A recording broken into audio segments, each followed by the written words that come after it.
Welcome students to today's lecture. We are still proceeding with probability, and as we define, probability is the likelihood of an event to occur or not to occur.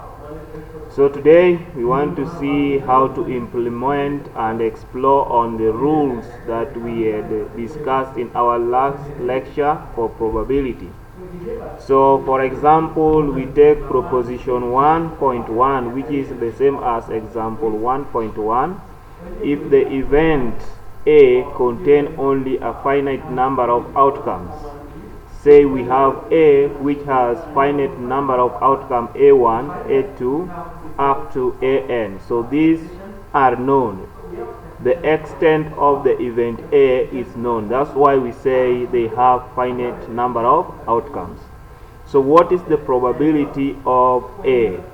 So the probability of A is given by the sum of the probability of A1 plus the sum of probability of A2 plus the sum of the probabilities of these numbers in between A2 up to AN, then plus lastly the sum of probability of AN.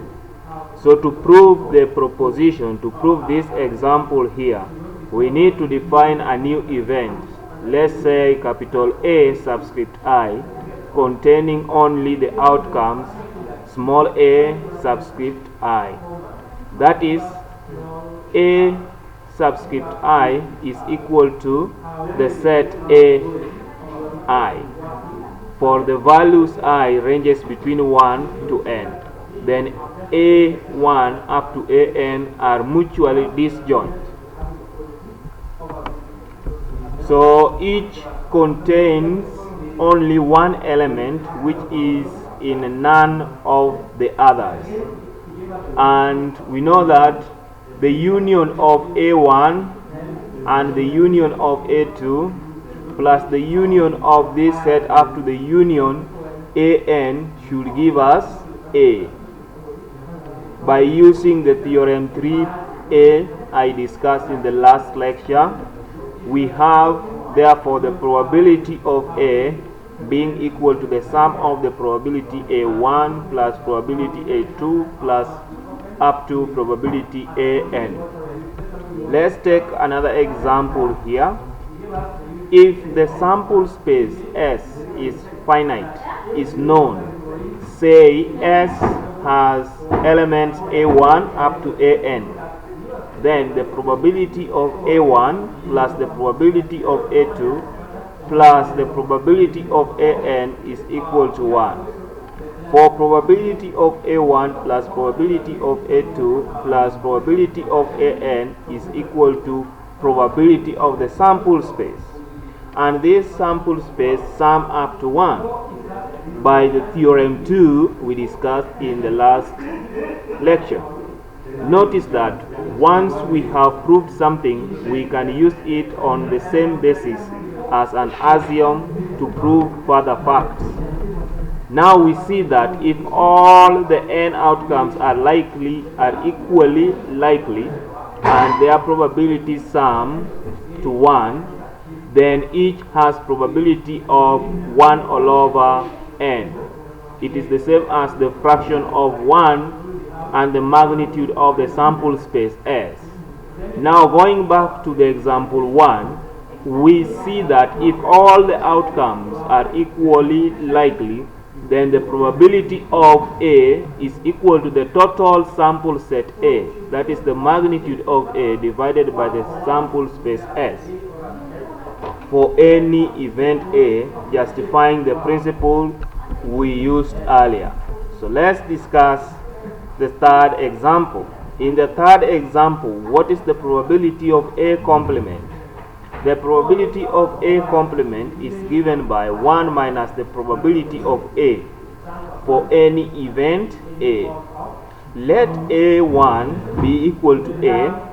That is, we want to prove this concept. So we can assume that A1 is equal to A and A2 is equal to A complement. Then the intersection of A1 and A2 is equal to an empty set, to mean that the event A1 and A2 are disjoint.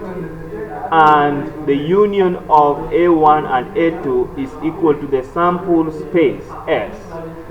So the probability of A1 plus the probability of A2 is equal to the probability of the union of A1 and A2. This also gives us the sample space, which is equal to 1.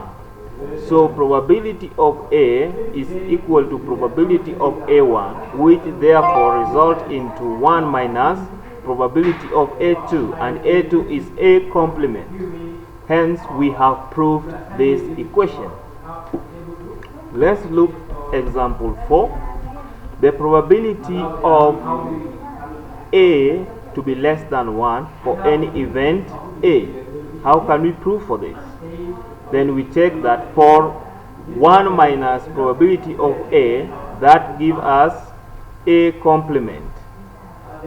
By the example 3, and the probability of A complement must be greater than or equal to 0 by the theorem 1. So 1 minus the probability of A is greater than or equal to 0, from which we get probability A is less than 1. So let's say that.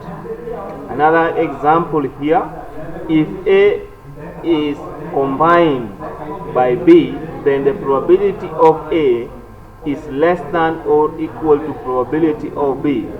This time take A1 is equal to A and A2 is equal to B minus A. Again we have A1 intersection A2 is equal to empty set, since the element of B minus A are by definition not in A, and A1 union A2 is equal to B. So by theorem 3, it is true to say that the probability of A1 plus the probability of A2 is equal to probability of union of A1 and A2. This is equal to probability of B. In other words, probability of A plus the probability of B minus A is equal to probability of B. Now, probability of A minus A, B minus A must be greater than or equal to 0 according to theorem 1.